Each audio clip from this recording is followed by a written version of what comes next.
كان ولا سيدا وي كان بريدي وي من دارك وغيتا أنا ما أمجاني زي وغنا كيف وكي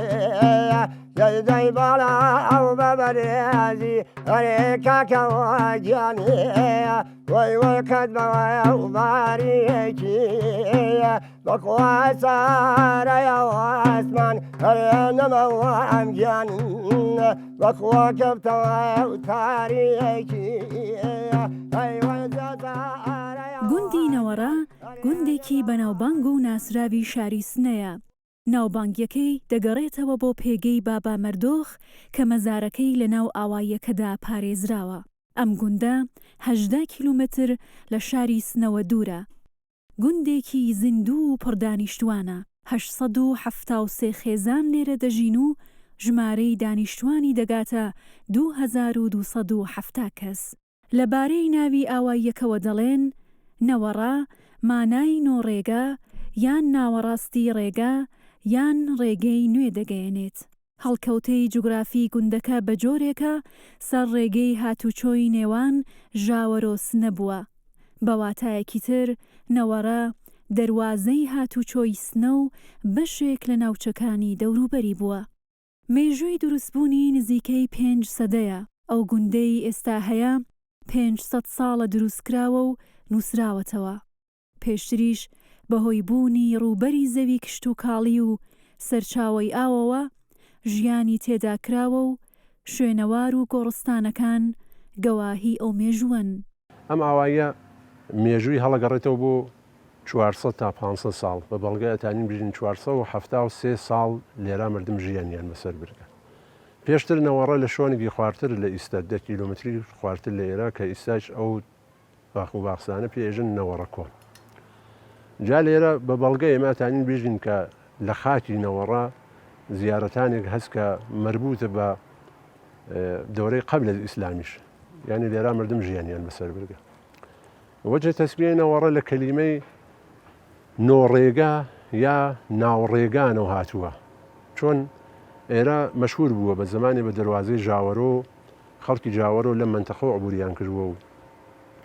حتا خەڵکی ئیسیاوە و ئەم مەناتقی ئەتراف و دەوروبەرە لە نەوەڕە عبوریان کردووە. بۆ بەڵگەی ئەم قسەی ئێمەش بوون چەندین قاوەخانە لە مەسیر نەوەڕە بۆ شار هەست کە ئەگەر بەڕاستی ڕێگە نەوایێت و مردم عبور و مرور و هاتوچوونی نەوایی پێویستی بەو گشتە قاوەخانەنەوە لەسەر مەسیرەکانە بێت. ئیتر بەو جێگا ئەوە تەسمیەی یا نۆڕێگان یا نۆڕێگا یا ناوڕێگان لەسەر ڕێگا بووە خەڵکی لێرە و هاتێنوس و چوونە سەر شار حتا منتەقەی مەدیوان و کەڵاتەرزانە و هەر لە نەوەڕە و هاتوچووی شاریان کردگە. ئاوای نەوەڕە لە فاصلەی 18 کیلومتری شار سنە قەراری گرتووە سەر بە ناوچەی دێستانی ئارەنان و بەخش مرکزی شار سنەس. ئاوای نەوەڕەم ئاوایە 2270 کەس جەمعیەتیە 837 خانەوارتیا زندگیەکەن لە فەسڵیە لێک وەک بەهار و تاوسانە جەمعیەتی هەڵەگەڕێتەوە بۆ 3500 کەس کە زۆربەی لە خەڵک لە شارە ژیان بەسەرەوە و کارەکەن تێنەوە سەر باخ و باخاتیان.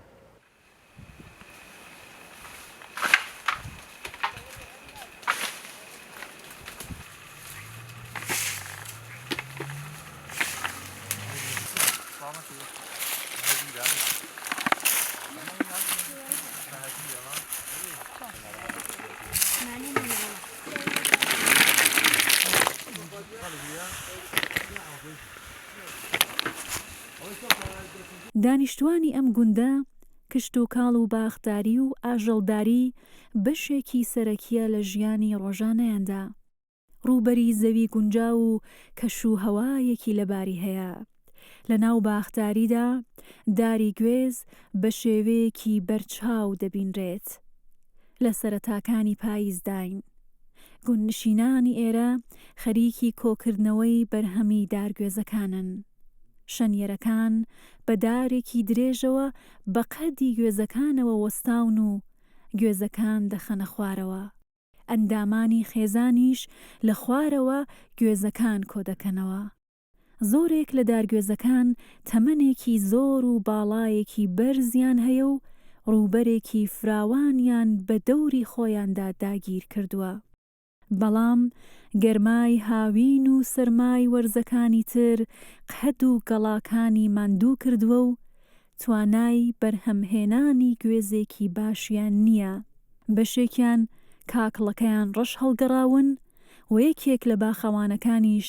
لەبارەی باخداریەوە بەم جۆرە بۆمان دەدوێت. مردم عزیز نەوەڕە مردمێکن فرە خوێنگەرم فرە قەشەنگ فرێش کشاوەرزن ئەکسەرەن کشاوەرز لێرەشە مەشغوڵم بە شڵانە کە شڵانەی کوردی کە قەدیمیە کشاوەرزی ئەکسەرەن کەمە سەڵەن گێڵاس هەڵوچە سێف بڵاڵوک گوێز هەر نوع دارێکە وات و گەرەکوبێ ئێمە تەنین پەروەرشی بێن مەسەڵەن دارگەری وەک پرتەقاڵ نارەنگی ئەمانە لای ئێمە پەروەرش پێیان ناگات چون سەرچیرین و بەکار ئێمە ناخوا خورما مەوز ئەمانە لای ئێمە نایتە عەمەڵ گوێزیش کە ئەکسەرەن گوێزمان کە ئایسە فەسڵیە و وەخت بەرداشتیە ئەکسەرەن گوێز ئێرە 90% سەرمای وات چون زەعیفە و قودرەت ئەوەمانە نییە کە لێرە چون سەرچیرە گوێز ئێمەش بەکارەوە ناخوا چون پەروەرشی نییە ئەکسەرەن قەدیمین حەداقل 200 ساڵ 300 ساڵ خدمەتی هەست و گەورەن هین باوە گەورەگەر ئێمەسکات کە بۆ ئێمە و گوێزیش سەرمای وات کە گەورەترین عامڵی کە لە گوێزا بێتی نە ئافەتی هەست نە مواردگەری وەک مەسەڵەن کرمێک شتێک لە ناویابێ نیەسی فقط گوێز سەرمای وات و شەرایش چەست نەوعێکە گەرما کە لە وەخت گوێزەعارێ گەرەێک پەیوەند پێیاکە لە چەڵەمە بێتە گوێز کە ئیدر گوێزەکە دروست بێت و شکل بگرێت ئەو ئانە گەرما فراوێتەوە کە حاڵەتی بۆ قیس و حاڵەتی شەرجی بوون هەوا کە چون ئاودارایت و لە وەختێکا گەرماگە هەست ئاودارایت بخارەگات وەرەدە ناو ڕێخت ئەم گوێزە شەرا پەیاگە کە ناوەگەی ئەکسەرە قرمزەوێت یا هەرە سوورخۆمانە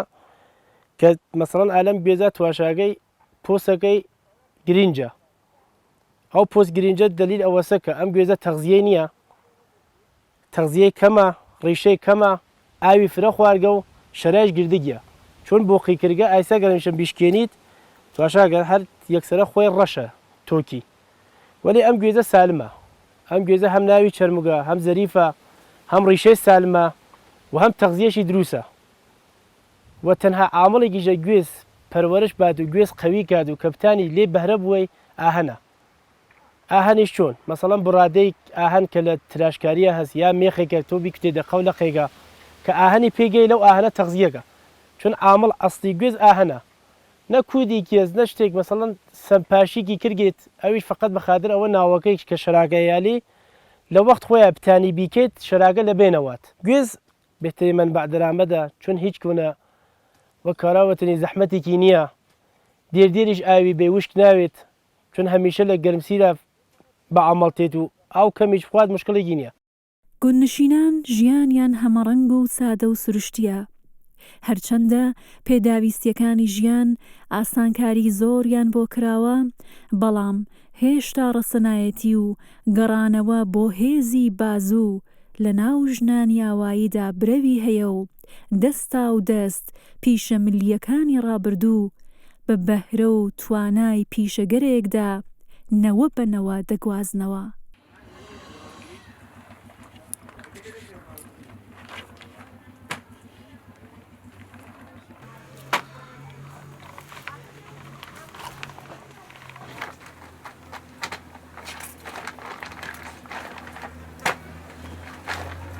پورە حەیات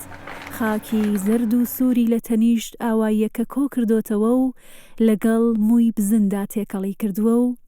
گۆزە و تەنور و کەرەستەی جوانکاری بە شێوەی سونەتی لێ دروست دەکات. ئەو دەڵێت لە دایکمەوە پیشەکەم وەرگرتووە و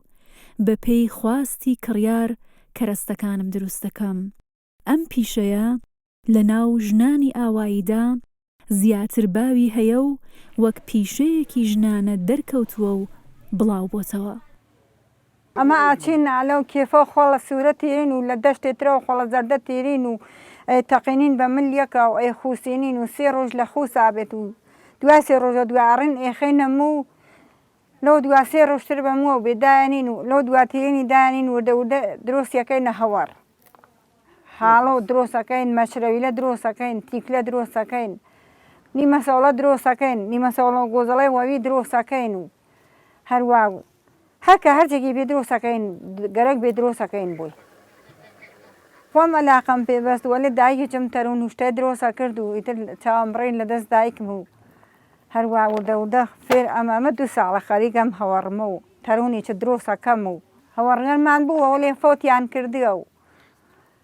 دایە تەلێمان بووە دایە خەجێمان بووە دایە شێمان بووە دایە فاتمەمان بووە ئیتر درۆستیان کردیە و تەرون و کوانە و نیمە سەوڵە و هاڵە و کڵیانە نییە و دروستیانە کرد و وەڵا دەرامەتی وایە نییە مار کەسێک خەهانی بێت بیسێنێت ئەنە وەڵا دەرامەتی وایە نییە مار مەشکەر خۆی بۆ حاڵگیان خۆی بۆ تەبیعات خۆی و بۆ تااقەت خۆی ئەمانە درۆستەکان وەڵا ئەمە لە قەدیمەوە جاران یەخەچاڵنەوە و ئیسا ماسییان تێکرد دویان تێکرد هەروە دێزەیان درۆسە کرد قاورمەیان درۆسە کرد ساڵ و ساڵ ئەیان کردی بۆ خۆی ئەماوە لە ناو دێزەکە قاورمەکە یەخەچاڵ وشتەنە و ئیتر دەوامی بوو وەلی ئیسایتر بووەسە پلاستیکین دەوامی نییە و ئیسا مردم ئەلاقی نەما بەم هەوەڕ و کڵە و تیکلە و هاڵە وشتە نەوەڵا لێرە ئێمە هەر نازانین بە دەستگەڵ مەزە ئەم وەسیلە لە دروستکەین هەر بە دەست دروستمان کردە تەرون بووە کوانە بووە پاکوانە بووە هەروە هاڵە بووە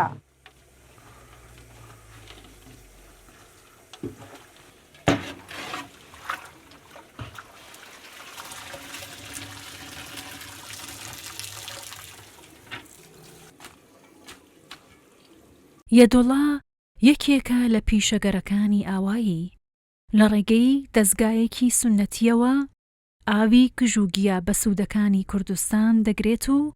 وەکو دەرمانی گیایی لە بازاڕەکاندا ساغیان دەکاتەوە. ئەم کارەی سەرەتا لە ناوچەی کاشانی ئێراندا وەکو کرێکار ئەنجام داوە. دواتر بیرۆکەکە وەردەگرێت و دەیگوازێتەوە بۆ کوردستان و لە ناو ئاواییەکەیدا پەرەی پێدەدات.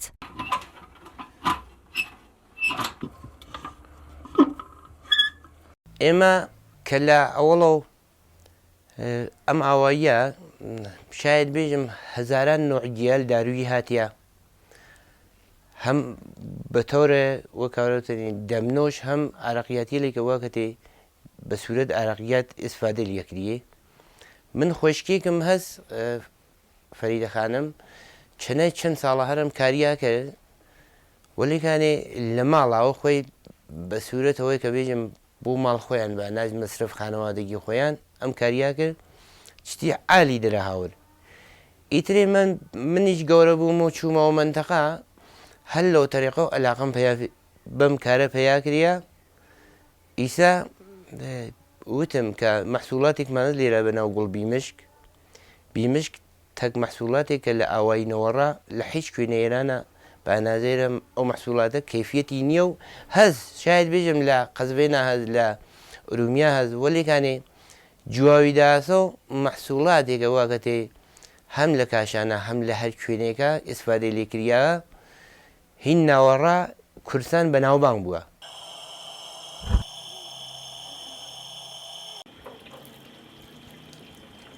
چوار دا 25 نوع عراقياتم هس عيسى وعز موجود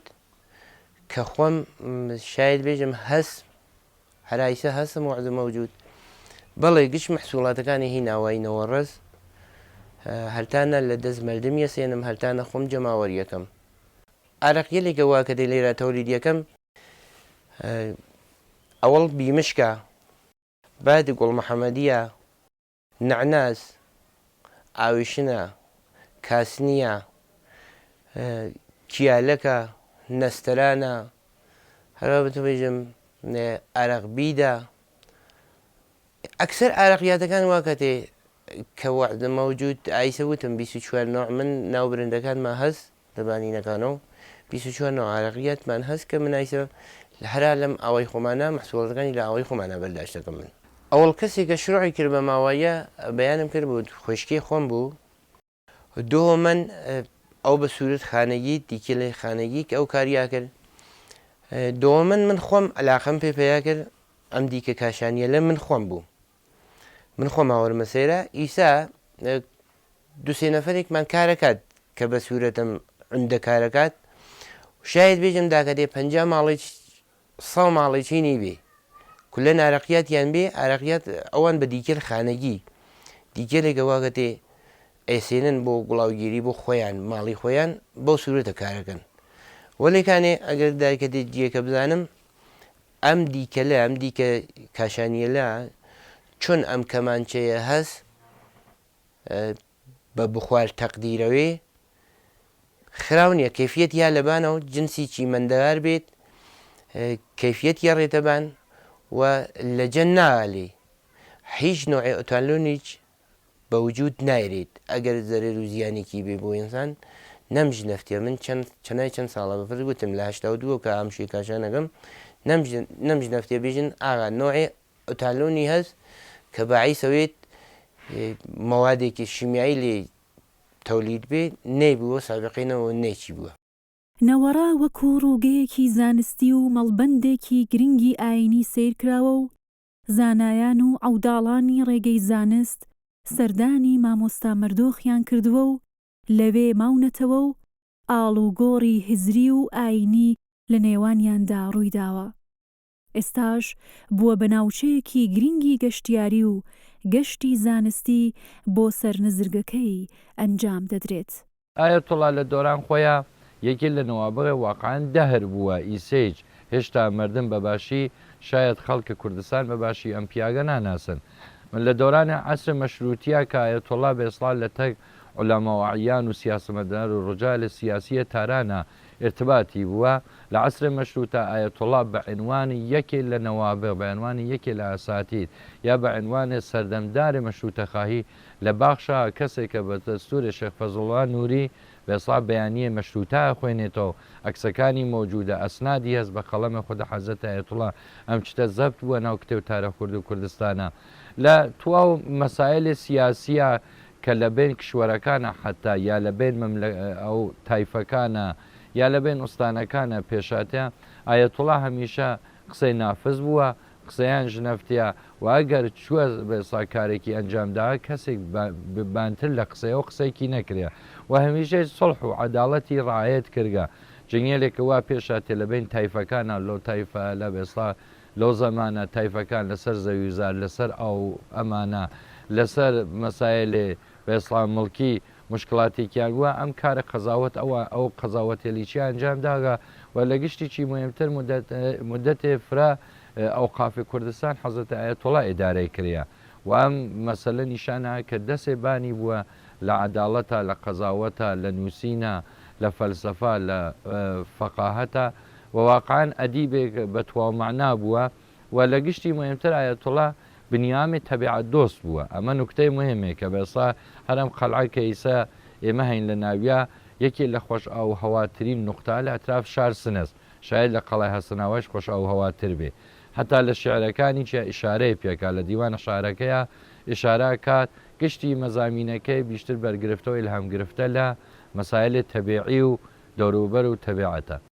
محەممەد مەردۆخ یەکێکە لە زانا و مێژوون و سەدیار و بەناوبانگەکانی سەردەمی خۆی لە بنەماڵەی شێخەکانی مەردۆخە لە سەدەی چواردەی زاینیدا لە سووریاوە کۆچ بۆ ڕۆژهەڵاتی کوردستان دەکەن و لە چەمی شامیان دەگرسێنەوە دواتر کۆچ دەکەن بۆ شاری سنە و لەوێ دەمێننەوە. محەممەد مەردۆخ ناسراو بە ئایەتوڵا مەردۆخ لە ساڵی 1880 لە شاری سنە لەدایک بووە لە دوای مردنی باوکی لە تەمەنی 12 ساڵیدا دەبێتە جێگرەوەی باوکی و وتاری هەینی شاری سنە دەخوێنێتەوە. لە 11 ئەیلولی 1975 کۆچی دوایی کردووە و لە زێدی خۆی لە ئاوایی نەوەڕە بە خاک سپێردراوە.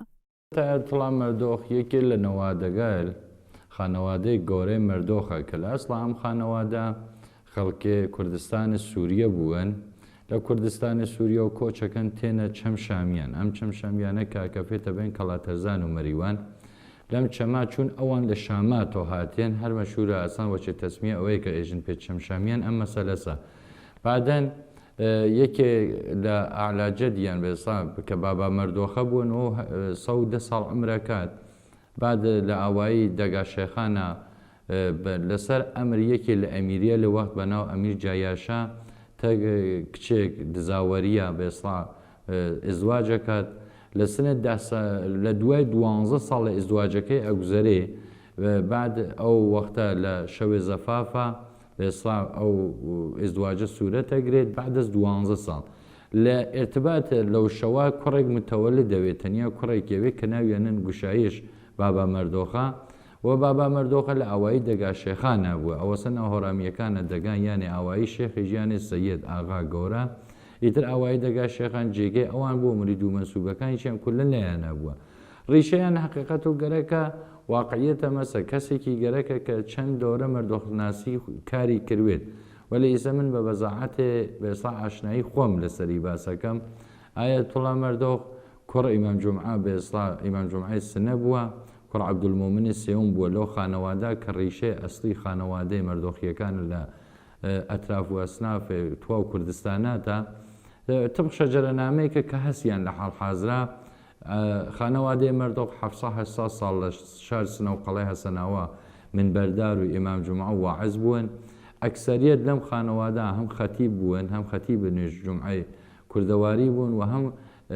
قەزاوەتی چیان کرێ کاریال قەزاوەت بێن مردمیان ئەنجام داوە خودێ ئیمام جومعە بێسا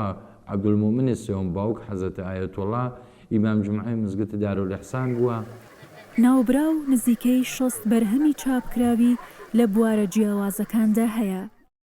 گرنگترین بەرهەمەکانی تاریخ مەردۆخ فەرهەنگی مەردۆخن. هەروەها یەکێکە لە زانا و مێژووناس و شاعیر و نووسەرە هەڵکەوتوەکانی کورد. پێگەیەکی سەنگینی لە ناو مێژووی کورددا داگیر کردووە. لە ریاضیە ئوستاد بووە بێستا ریاضیدان بووە منەجم بووە فیلسوف بووە ئەدیب بووە و دیوانە ئەشعارەکەیکی چاپ بووە چەندین جڵ کتێوی نووسە ئاساری بیشتر لە 59 جڵد ئاسار و بێسا کتێ و ڕسالەی هەست کە ئەکسەرەن چاپ بوون لە علمێ گیاپزیشکیە یەکی لە کتێوەکانی کە چەند ساڵەم و بەردانشگا کورسان ئەم کتێویە مجەددەن چاپ کردەوە یەکی لە باشترین کتێوەکانی کە لە تواو دانشگاکان ئەسفادەیلەکەم فقه محەممەدیە کە لە بەحسی حقوقی بێسڵا ئاهلی سونەتە یەکێ لە مەراجعێ پڕتەرەفدار ئەوانەسەوا لە دانشگاکانە کار تاقیقی ئەنجامان کتێوێتری هەست بەسا تاریخی کورد و کوردستانە لە دوو جڵدا کە یەکێ لە مەرجعیە قەویە بۆ کوردستان شناسی یا بۆ کەسانێ لێکە لەبان جوغرافیا و مردم شناسی کوردستان و کارەکەن مەردۆخ بەهۆی پێگە زانستی و ئاینیەکەیەوە دەبێتە ناسنامە بۆ ئەو گوندە و ناوی گوندەکەش لەگەڵ ناوی مەردۆخدا بە هەموو کوردستاندا بڵاو دەبێتەوە. دەبێتە شانازی بۆ هاونیشتمانیانی نەوەڕا. لە دوای کۆچی ئایەتوڵا مەردۆخ دانیشتوانی ئێرە بە کەرەستە و دەستی کاری خۆیان قەڵایەک و نزرگەیەکی تایبەتی بۆ دروست دەکەن و بووەتە شوێنێکی ناسرا و بۆ گەشتیاران و میوانانی بابا مەردۆخ. کە بێسڵا حەزامیەتە لە ناو ئەم مەسەلێ ساختە قەڵعەوەمانە یەکێک کاربردی مەساڵحەکەیە کە مەساڵحەکەی کامڵەن هین ئاوایی نەوەڕێز بە کوچکو و دار و خاک نەوەڕە کریاسە و نوکتەی دومی چێوەسە کە معماری و تەڕاحی ئەوانیە گشتی لە خەڵکە ئاوایی نەوەڕە بوون چون ئەهالی بێسڵا علاقەی وافرێکیان وە بە شخصە جەنابە ئایەتوڵا بە هاویاری و هاوکاری و هاودڵی مردمەوە بێسڵا ئەم باغە و ئەم عماراتە بەنانریاگە و ئیتر تا زەمانە فۆتە خۆدێ جەنابە حەزرەت ئایەتوڵا مەرکەز هاتووچووی عولەما و ئەعیان و مەشایخ و ساداتی منتەقە بووە و ئەوەی کە نەوەڕە لە دۆر شارسنە لە باقی ئاواییەکان مقدارێ بەرچاوترە ڕیشە ها لە حزورێ مبارەکە حەزرەت ئایەتوڵا لەم ئاواییە و تەسیری وەبان ژیان ئێمە و تاسیری وەبان سەوادبوون مناڵەکانمانە و نەوەڕە تەنیا ئاوایی کە لە ئەتراف شارسنە و شاید بێژم لە کوردستان ئەو وەختا ساڵ 1327 ئامۆژپەروەرشی ڕسمی پێدریاگا و ئاغای ئایەتۆڵا بە هەزینەی شخصی خۆی و معلمی هاوڕێەوە دەرخاستی کرێ لە مباشرەکانی کە مناڵەکان تەشوێخکەن کشاوەرزەکان تەشوێخکەن کە مناڵەکانیان بنە مەدرسە و باسەواد بن. گوندی نەوەڕە هەرچەندە گوندێکی پڕدانیشتوان و فرەپیشەیە، بەڵام زیاتر بەهۆی ئایەتوڵا مەردۆخەوە ناوبانگی دەرکردووە و لە ڕێی نزرگەی ئەویشەوە وەک شوێنێکی گەشتیاری و مێژووی تۆمارکراوە.